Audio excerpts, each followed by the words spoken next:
Boa noite, irmãos. Paz seja com todos. Mais um poema do livro Parnaso de Além Túmulo, da poetisa muito conhecida, que foi Alta de Souza. Quem conhece a vida de Alta de Souza sabe o quanto ela sofreu nessa vida. Procurem ver a biografia de Alta de Souza para compreender que a vida dela desde criança foi só sofrimentos.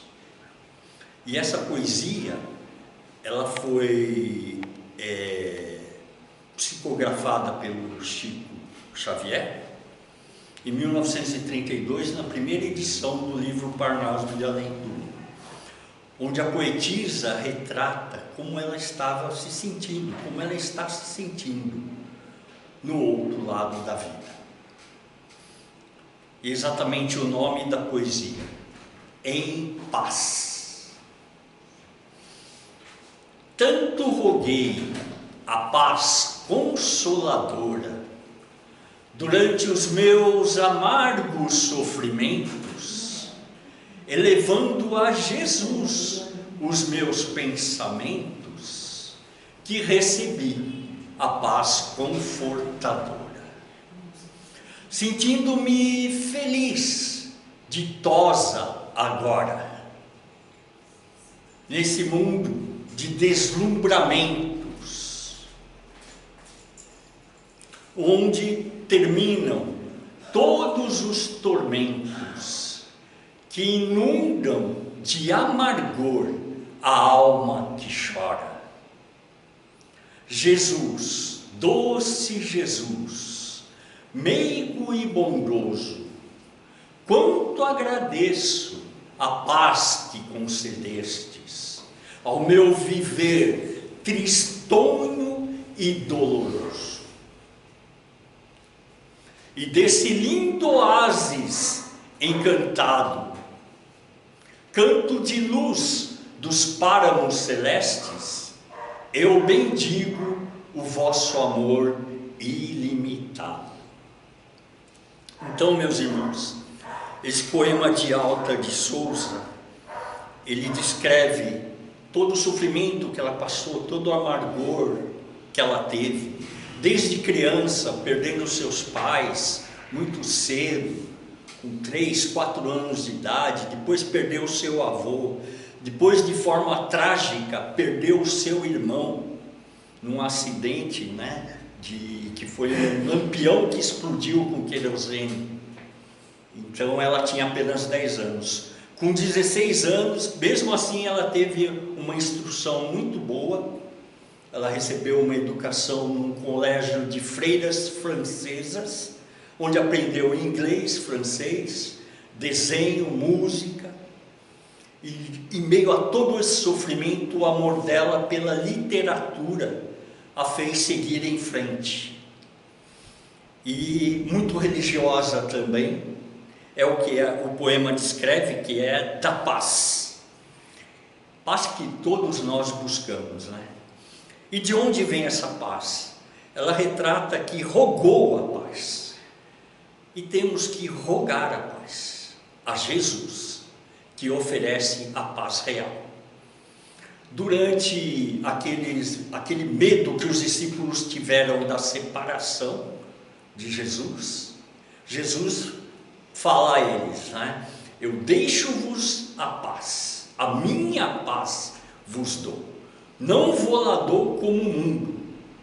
E, portanto, não se atemorizem os vossos corações. Então a poeta descreve desse lindo oásis encantado onde ela se encontra, do canto de luz dos páramos celestes, e que ela bendiz o amor ilimitado de Jesus. Passar a palavra para a irmã Cecília, vai trazer a palestra.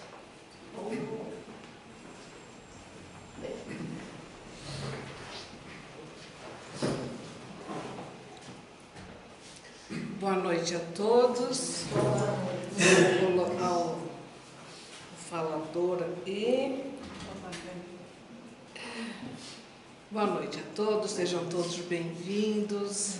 É sempre muita alegria estar aí com vocês. E depois desta introdução poética e tão explicativa, né, nos traz a memória, nos traz a oração, a figura, né, de Alta de Souza, né? Depois disso, então, já emocionados, né, vamos fazer nossa prece para a abertura da nossa palestra. E assim, com os ânimos serenados, oração, tranquilo, estamos aí reunidos, encarnados e desencarnados, para ouvirmos mais um pouco do que nos trouxe esse espírito de luz, este grande autor, jornalista brasileiro, Humberto de Campos, em suas palavras, recepcionadas por Francisco Xavier, onde vamos falar sobre Jesus, o seu Evangelho.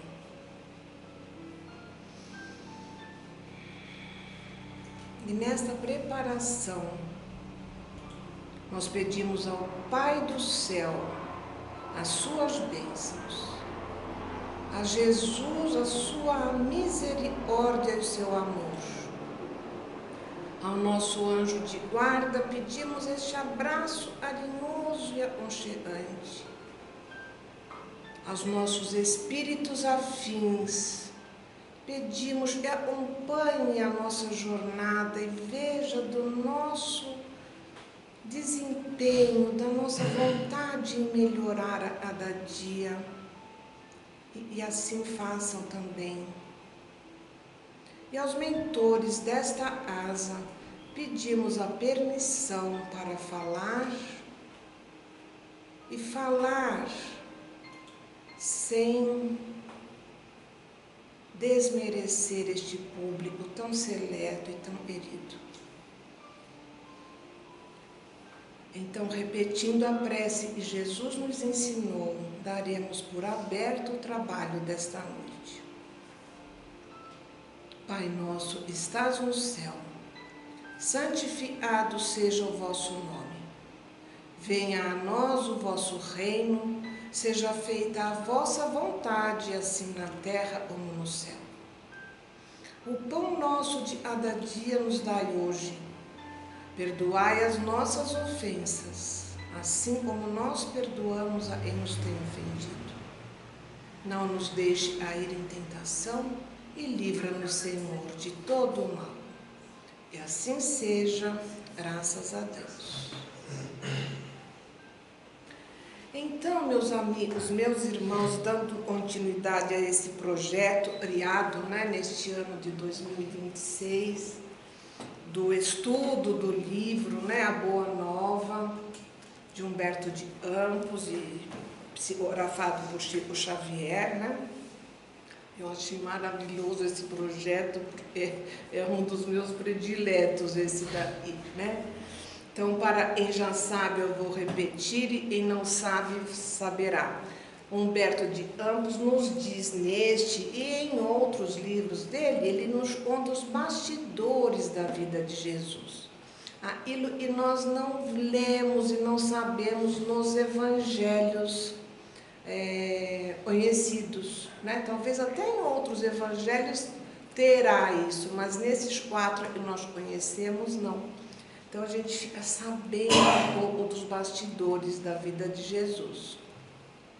O capítulo de hoje é o segundo, porque o primeiro foi mostrado semana passada, né, pela Lívia, e hoje então é o segundo, e o título dele é Jesus e o Precursor.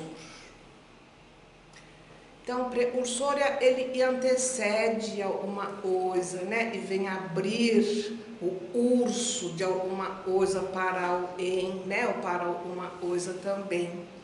E neste caso, o precursor é este homem lindão aqui, ó.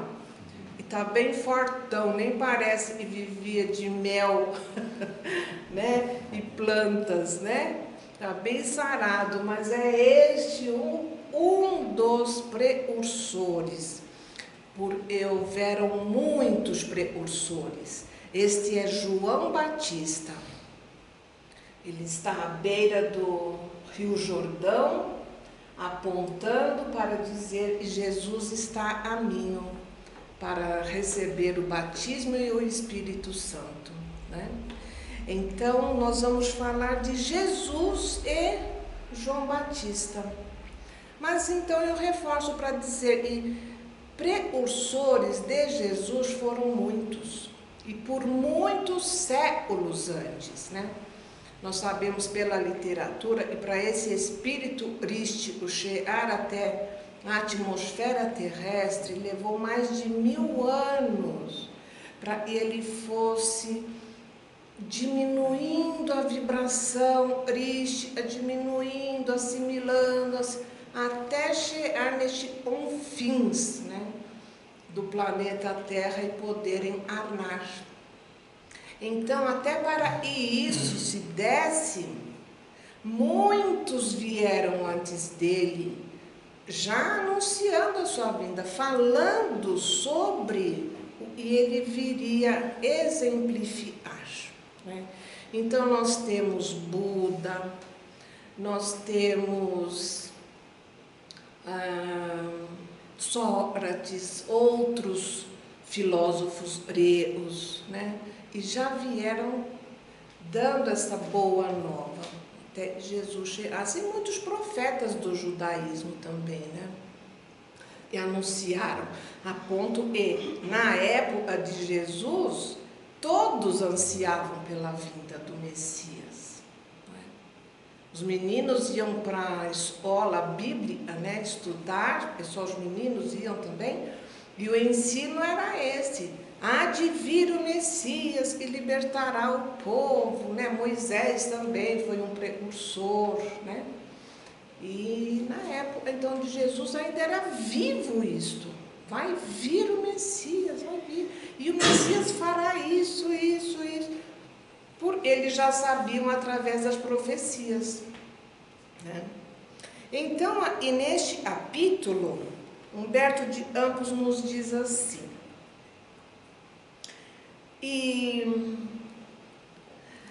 então é bom falar assim, e todo ano tinha a festa em Jerusalém, né? A festa da Páscoa, né? E a Páscoa não é uma coisa cristã, a Páscoa é uma festa judaica, né? E o catolicismo adotou para si, né? Então tinha a festa da Páscoa, todas as famílias que podiam se dirigiam até Jerusalém para participar da Páscoa, né? Então ele começa dizendo que na volta de uma dessas festas da Páscoa, e nós conhecemos qual foi, né? Logo nos dias subsequentes, Isabel vem visitar Maria.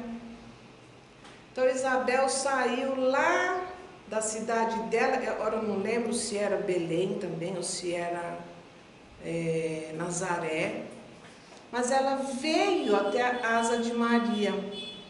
Então nós já sabemos que Jesus nessa época tinha 11, 12 anos de idade. E o nosso precursor também, a mesma idade, porque ambas engravidaram próximo uma da outra, eram meses de diferença, né? Quando Maria foi visitar Isabel, ela já estava numa gravidez mais avançada e Maria ainda no início. Mas então são da mesma idade. Então, ele diz assim: e após a apresentação de Jesus aos doutores em Jerusalém, Maria recebeu a visita de Isabel e de seu filho João. na sua asinha pobre de Nazaré. Então já sei, ela não veio de Nazaré, né? Ela veio de outra cidade. Não sei se a Farnal, não sei mesmo, gente. Eu devia ter pesquisado isso. Obrigado, viu, Irmã? Então lá se cumprimentaram como fazem as parentes, né? Porque Isabel era tia de Maria. E aí eu lembrei que quando eu era pequena as coisas eram longe ainda, uma tia da outra, não tinha tanta condução para, né, facilitar. Então quando minha mãe iria visitar uma das irmãs e tinha que levar os filhos, não ia só visitar e ir embora, ia passar o dia. Falava assim: nós vamos passar o dia na tia fulana, nós vamos passar o dia na tia ciclana, não é? Ia passar o dia. Então quando meu pai saía para trabalhar, a gente já saía junto, pegava ônibus, né? Aí ia para casa e ficava o dia inteiro. Café, almoço e janta. Café da manhã, almoço, café da tarde e jantar. Porque meu pai vinha do serviço, passava e pegava todo mundo para ir embora. Para casa. Então era passar o dia. Então nesse capítulo, Isabel foi passar o dia na casa de Maria. E conversando e falando, e tinha um puxadinho onde era a carpintaria de José, ele trabalhava em tal de casa, né? Então se cumprimentaram e tal, vem passar o dia, e vamos fazer para o almoço, essas coisas de mulher, né? Mas, logo em seguida, Isabel fala assim: sabe, Maria, o que me espanta é o temperamento do João. Ele é dado a muita meditação. Apesar de ser uma criança, ter pouca idade, não é difícil eu pegar ele, eu procuro ele pela asa e não encontro. Sabe onde eu vou encontrar ele? Embaixo daquela árvore, e é uma figueira brava. Dava aqueles fios, mas dava coceira. Mas ele estava lá, porque daquela fruta tinha mel. As abelhas extraíam mel. E ele estava lá já. E eu pego ele lá, entre as figueiras bravas, ou caminhando ao longo das estradas, e eu percebo assim, a cabeça dele está cheia de pensamento. E pensamentos graves, ela diz. Graves pensamentos. Aí a Maria respondeu assim para ela: essas crianças, a meu ver, trazem para a humanidade a luz divina de um caminho novo. Meu filho também é assim. Ele envolve o meu coração numa atmosfera de cuidados incessantes. Por vezes eu encontro ele junto das águas. E não eram águas, almas, né? E outras em conversação profunda com os viajantes. E vem lá da Samaria, então eram os samaritanos. E também são precursores de Jesus. Esta seita se formou mais de 600 anos também antes de Jesus, para vir falar da bondade, do amor ao próximo, do respeito da comunidade, já infiltrando esses pensamentos na cabeça dos judeus.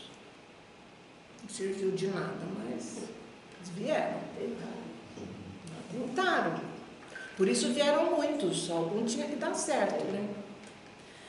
Ou então ele está lá nas aldeias distantes.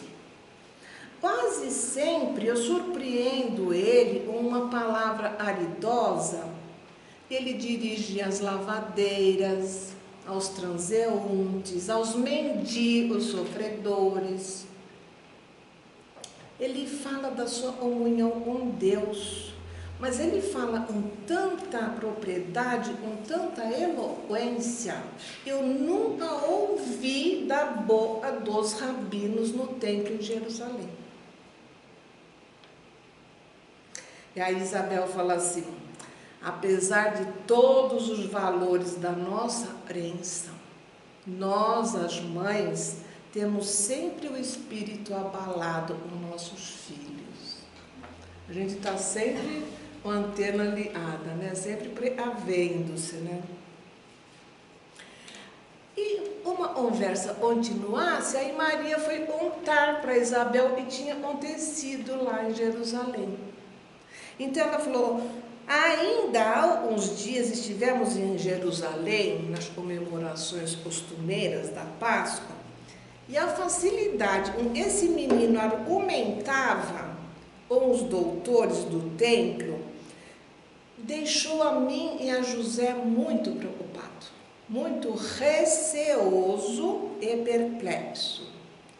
Sua ciência não pode ser desse mundo, vem de Deus e certamente se movimenta e se manifesta por seus lábios amigos. Notando as respostas que Jesus dava para os rabinos, tinha um profeta, tinha um rabino que chamava Eleazar. Ele chamou José, em particular, e o advertiu, falou assim para ele: esse menino aí parece que nasceu para criar confusão, hein?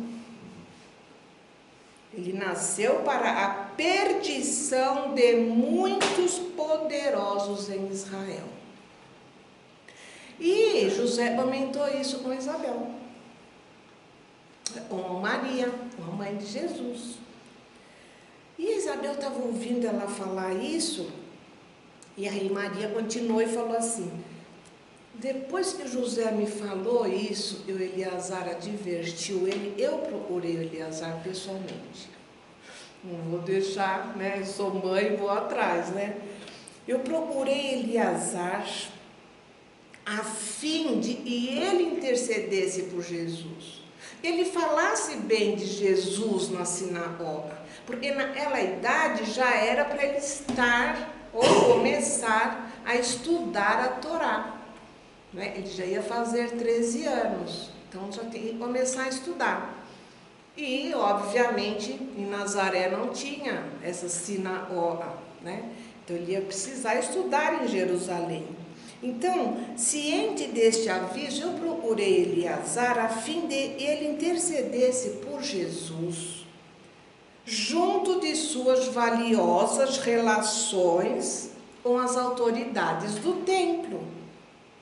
Eu pensei na infância que ele está tendo aqui, e ele não vai ter muito sucesso, e não tem muita coisa. Aliás, era até uma piada isso entre eles, né? Quando falava onde você nasceu, de onde você veio, né? De Nazaré. Ixi, tem alguma coisa que presta em Nazaré?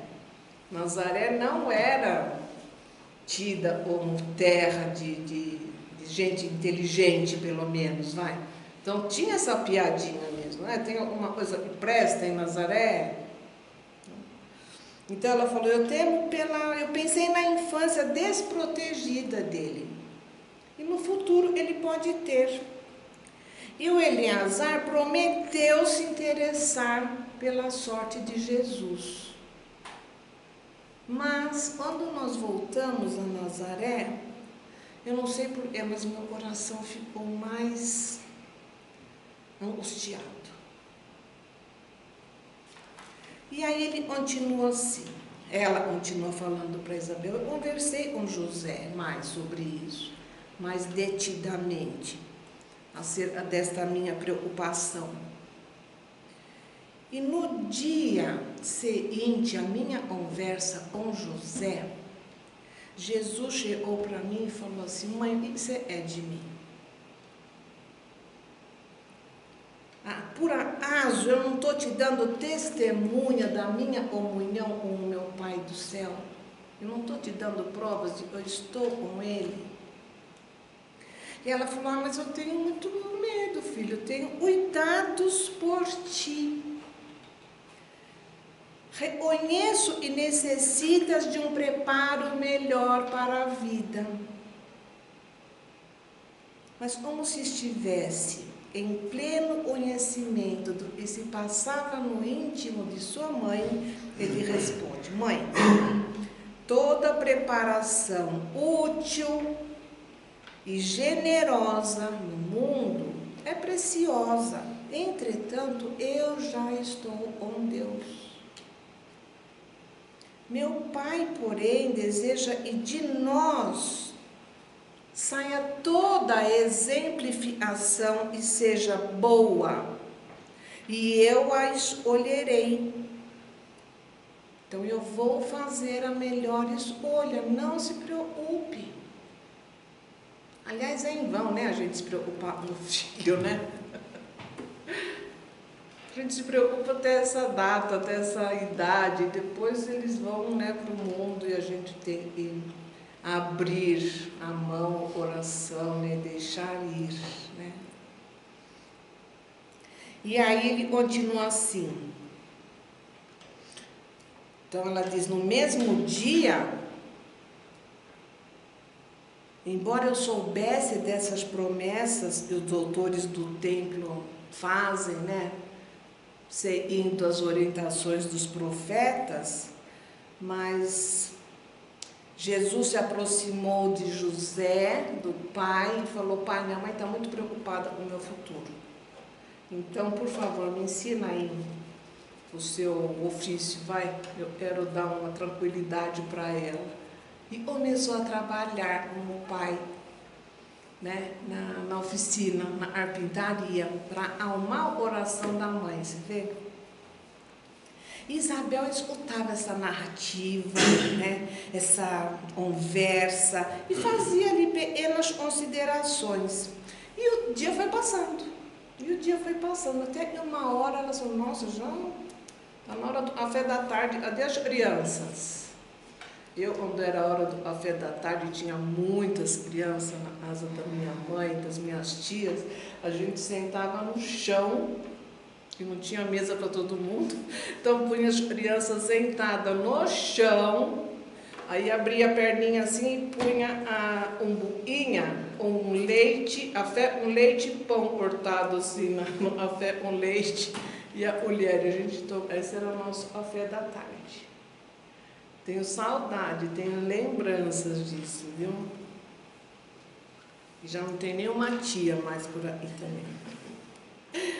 Ela falou, nossa, onde estão as crianças, né? Aí as duas mães saíram, se olharam e saíram para procurar e elas viram os dois sentados lá, tinha lá um monte, né? Sei lá como podíamos dizer isso, né? Nessa paisagem, mas eles estavam sentados lado a lado, então elas viam ele de costa, vê se vocês imaginam isso. Dois menininhos sentados assim né, em cima de um morro, abraçado assim. E Jesus apontava as coisas assim, mostrando para o João. Né? Então ela diz aí, parecia que ele era um general do exército, mostrando para o seu soldado por onde ir, o que fazer, onde é mais fácil, como se ele estivesse ordenando caminho para o João, né? Então ele diz, quem poderia imaginar o que eles falavam ali? Talvez esta tenha sido a primeira conversa sobre a terra, a primeira combinação entre o amor de Jesus e a verdade de João. Porque João veio para defender a verdade, para defender o que é justo. Então, o autor diz, Talvez tenha sido essa primeira combinação entre o amor e a verdade para a conquista do mundo.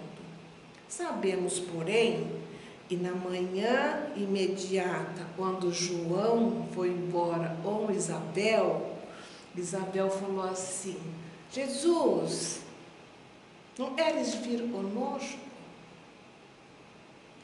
Jesus, com 12 anos, falou: não, tia, João partirá primeiro. Só iam saber isso depois, 20 e tantos anos depois.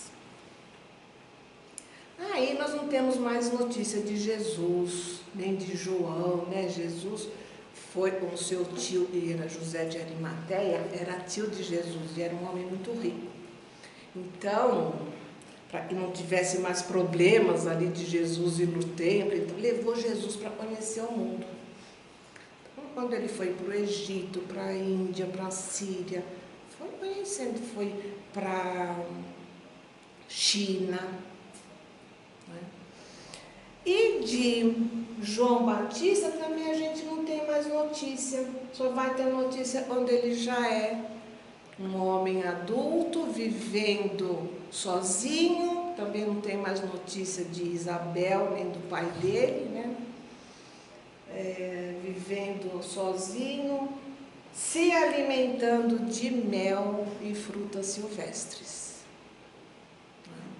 Então, diz, e transcorridos alguns anos, vamos encontrar o Batista na sua gloriosa tarefa de preparação do caminho para a verdade, precedendo o trabalho divino do amor, e o mundo conhecerá na pessoa de Jesus.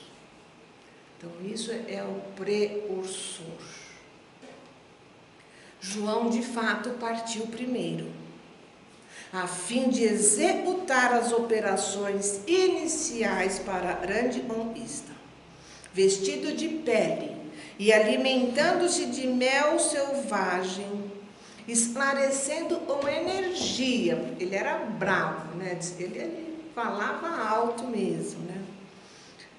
E deixando-se deolar em testemunho da verdade.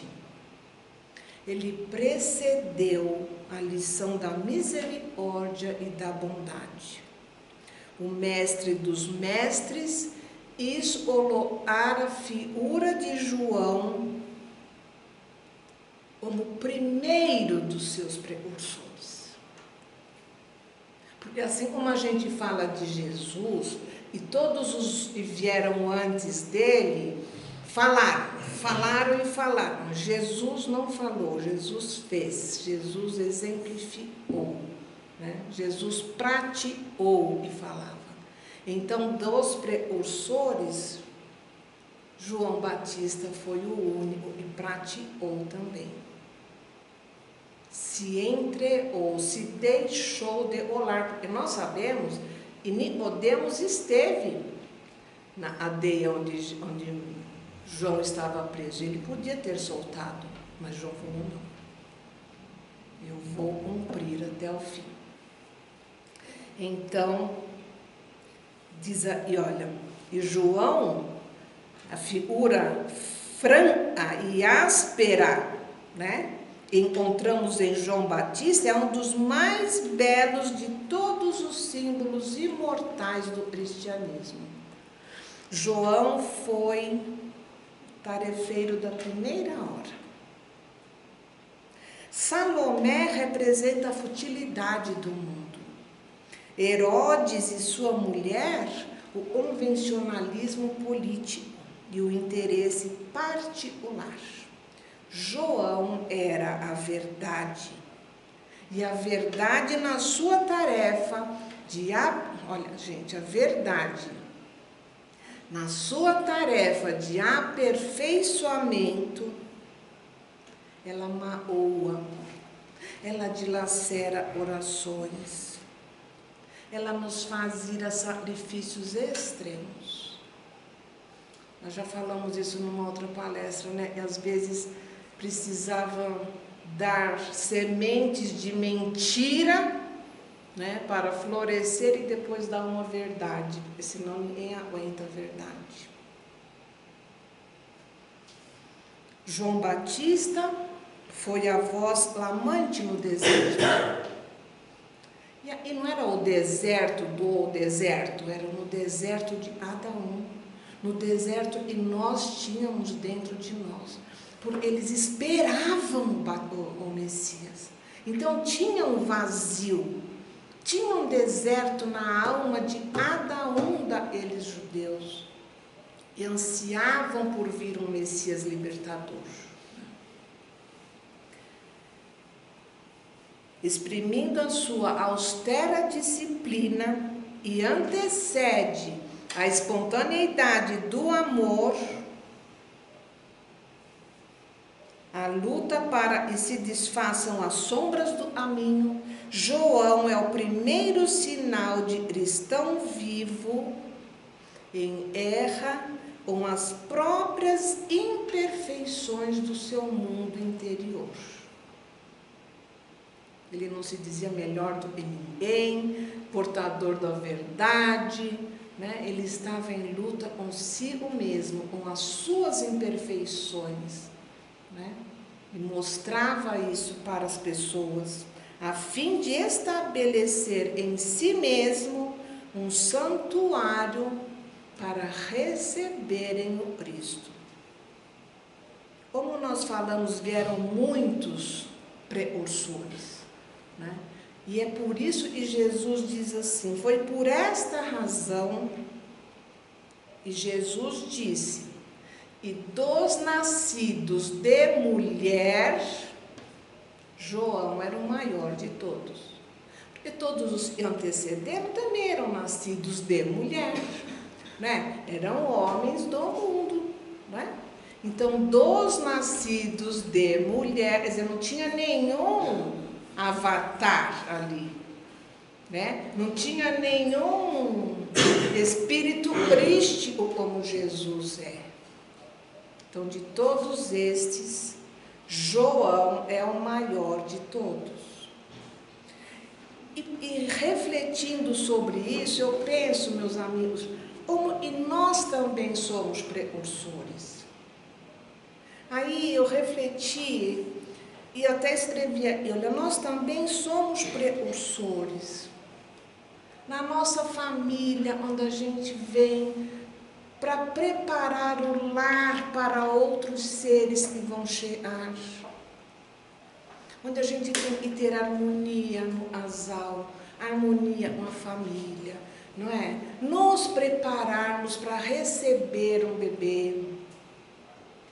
A gente fala, não dá mais para pôr filho nesse mundo, porque é muito caro, é muita área, escola, sapato. Eles não querem saber disso. Os espíritos estão chegando para terem possibilidade de evolução, de crescimento, de conhecimento. Então, os pais precisam se preparar nisso. Quando o filho perguntar, pai, por que é isso? Por que a lua? Ah, por causa disso, filho, assim, assim, assim, assim. Né? Tem criança que já nasce falando outra língua. Então, o pai também, a mãe, tem que saber para poder conversar com ele. Outro já nasce escrevendo. Tem criança aí de 3 anos que fala fluentemente o português. É isso que os bebês precisam, que as crianças precisam. Não é de roupa, de grife, de comida da melhor qualidade, sabe? De carro do ano. Então, nós somos precursores quando estamos preparando a nossa família para receber esses seres. Nós somos precursores no nosso trabalho, quando nós temos mais conhecimento daquele que está chegando, aquele jovem, aquele estagiário que precisa da sua sabedoria. Você precisa ajudá-lo a crescer profissionalmente, a ter uma independência econômica. Nós somos precursores aqui no centro, né? Quando preparamos o ambiente, preparamos esta palestra, preparamos o passe, colocamos a água lá no copinho, desejando que cada um que receba aquilo saia melhor do que quando chegou. Nós somos precursores também, e precursores do Evangelho. Vamos nos dedicar a isto, sabe? Em aprender, em estudar o que Jesus veio falar, né? A cada dia ali nós temos uma lição, né? Abrindo o Evangelho segundo o Espiritismo, a cada dia nós temos uma lição. Ou a Bíblia, né? Nós temos livros que nos possibilitam isso.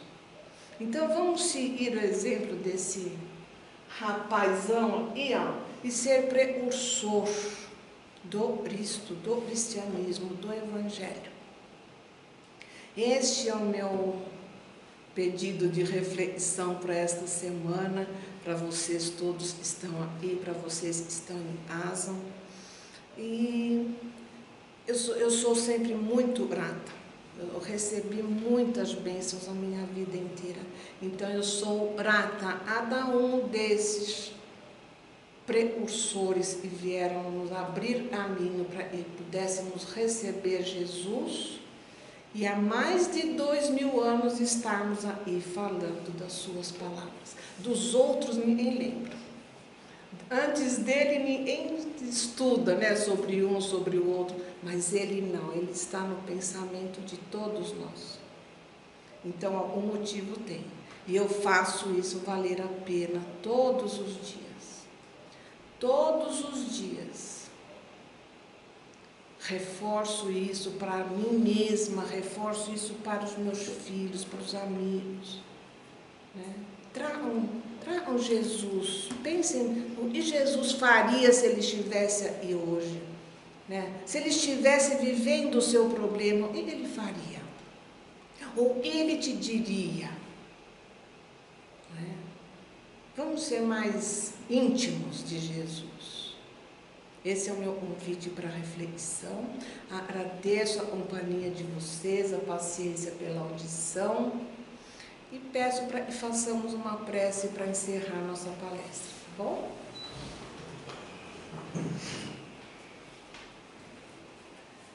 E é assim, Jesus, e nós conversamos um pouco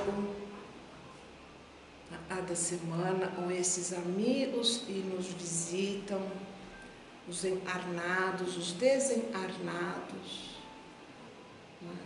Os que têm luz, os que também ainda não conseguiram chegar até ela e são trazidos aí por espíritos benfeitores para ouvir,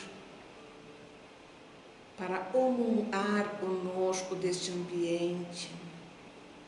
É assim, Jesus, na nossa pequenez, na nossa humildade,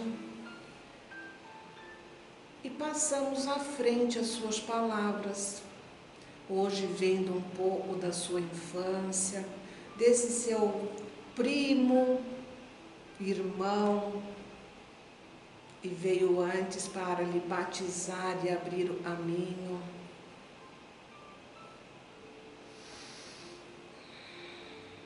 É uma oração cheia de gratidão.